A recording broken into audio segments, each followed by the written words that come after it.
Okay, truth number 10. The root of sexual addiction probably isn't what you think it is.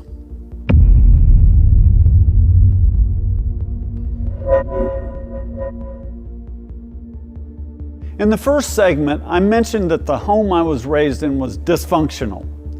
The definition of that word is simply that something doesn't operate as it should.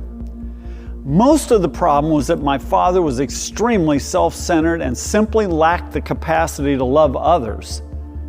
I suppose it was that lack of love in our home that helped create the cavernous void in my heart. And I did the same thing countless others have done. I tried to fill that void with the things of this world.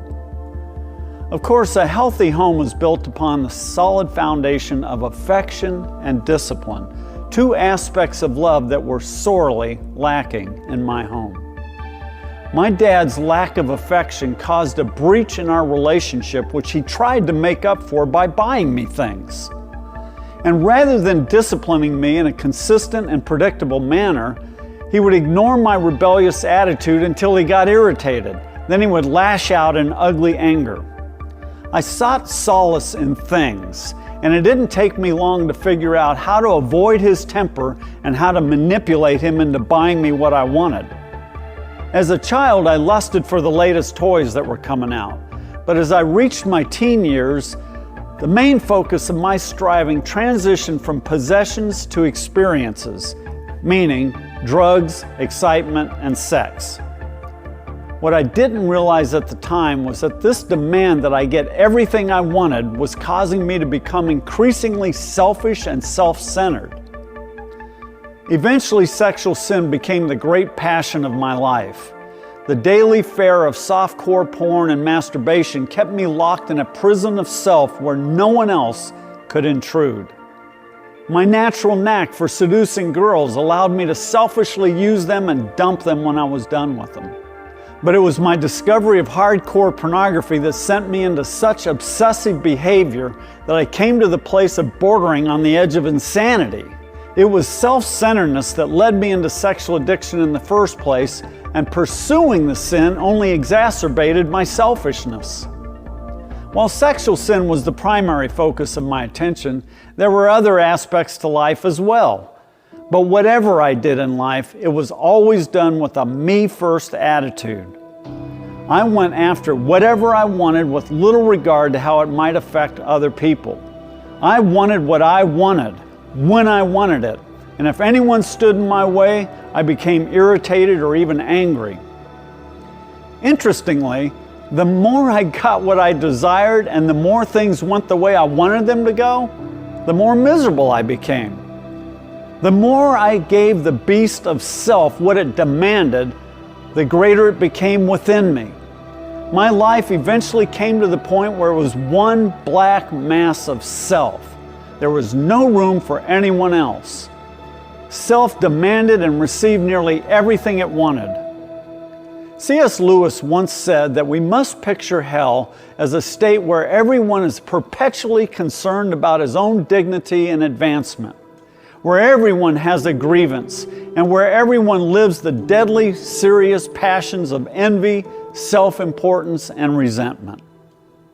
And the selfishness that statement depicts pretty much sums up the hell that my life became. The great lie of sin is that it offers happiness and fulfillment.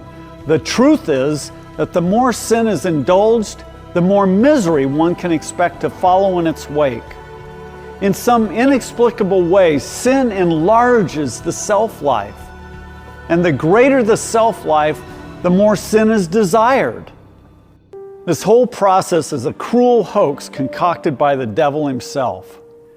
Well, I eventually became a Christian, but unfortunately I brought this same me-first mindset into the church with me.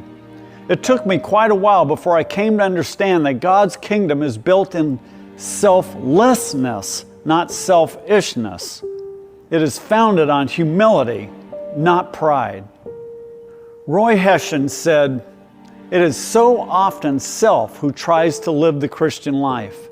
It is always self who gets irritable and envious and resentful and critical and worried. It is self who is hard and unyielding in its attitude to others. It is self who is shy and self-conscious and reserved. No wonder we need breaking. As long as self is in control, God can do little with us. People imagine that dying to self makes one miserable, but it is just the opposite. It is the refusal to die to self that makes one miserable. The more we know of death with Him, the more we shall know of His life in us, and so the more of real peace and joy. Yeah, he really nailed it. The Christian only comes into the blessings of God as he allows the Lord to break him of his self-life. One day I got to thinking about how true the Beatitudes are, but also how the reverse of each Beatitude is equally true. I'll go through them and I think you'll get what I'm talking about. Jesus said, "Blessed are the poor in spirit." And I would add, "Miserable are those who are full of themselves." Jesus said, "Blessed are those who mourn." And I would add, "Miserable are those who strive after temporal happiness." Jesus said, "Blessed are the meek." And I would add, "Miserable are the self-willed who always want their way." Jesus said, "Blessed are those who hunger and thirst for righteousness." And I would add, "Miserable are those who are indifferent and apathetic to the things of God." Jesus said, "Blessed are the merciful." And I would add, "Miserable are the self-centered who never reach out to meet the needs of others." Jesus said, "Blessed are the pure in heart." And I would add, "Miserable are those whose hearts are full of idols." Jesus said, "Blessed are the peacemakers." And I would add, "Miserable are those troublemakers who cause division." You see, the world and our carnal natures lead us to believe that the more we insist on having our way in life, the happier we'll be. And they want us to think that the more possessions we acquire and the more pleasure we experience, the more satisfied we'll be. But God teaches us another way. The more we love and obey God, the deeper our joy will be.